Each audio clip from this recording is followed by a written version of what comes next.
नमस्कार। नवभारत टाइम्स की चुनावी बस यात्रा आज पहुंच गई है बुंदेलखंड। बुंदेलखंड वो जगह है जहां पर भगवान राम ने अपने वनवास का सबसे ज़्यादा समय बिताया था। अब समय कलयुग का है।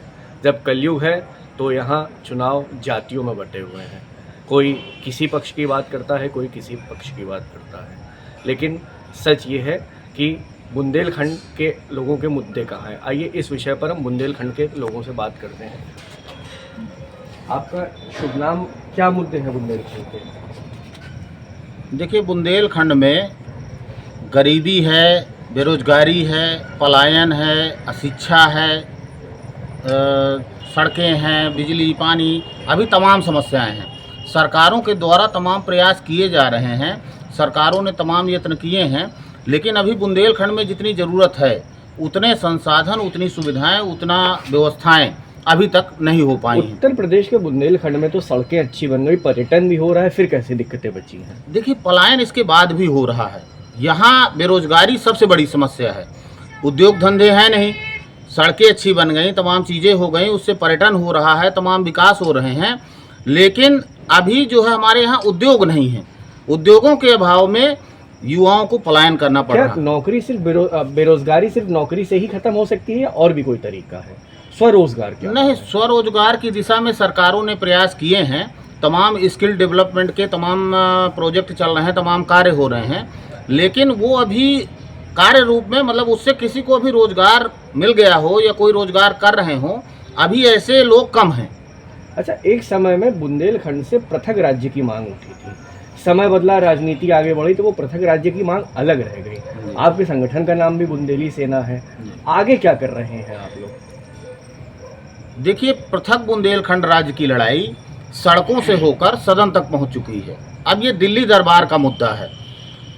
रेल रोको हुआ, चक्का जाम हुआ, तमाम आंदोलन हुए, प्रदर्शन हुए, जेल गए, ट्रेनें रोके गईं, बसें रोकी गईं, तमाम चीज़ें हुई।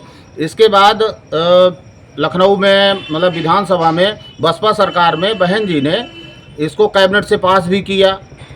हालांकि उन्होंने विधानसभा में नहीं पास किया, कैबिनेट से पास किया, और इसके बाद केंद्र के पाले में फेंक दी।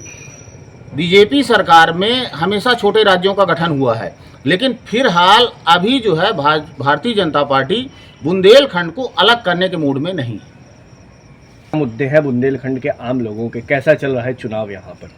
चुनाव तो जाति वर्ग में बटा हुआ है। कैसे, थोड़ा विस्तार करिए। विस्तार की, अब जैसे पटेल समाज है तो इस टाइम पे मौजूदा हालत में आर.के. सिंह पटेल जी सांसद, उन्हीं को भाजपा ने टिकट दिया दोबारा। उनका विरोध, ब्राह्मण समाज बाहुल वोटर हैं तो उनका विरोध कर रहे हैं।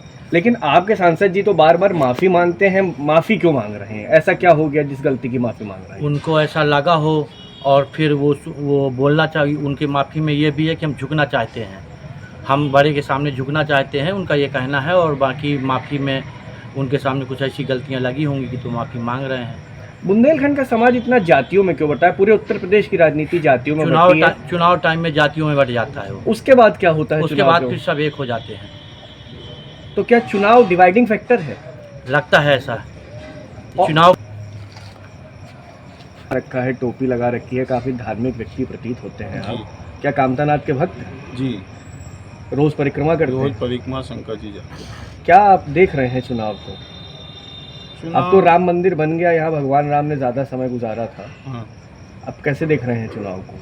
चुनाव तो दो दिशा में बट गया, दो वर्गों में।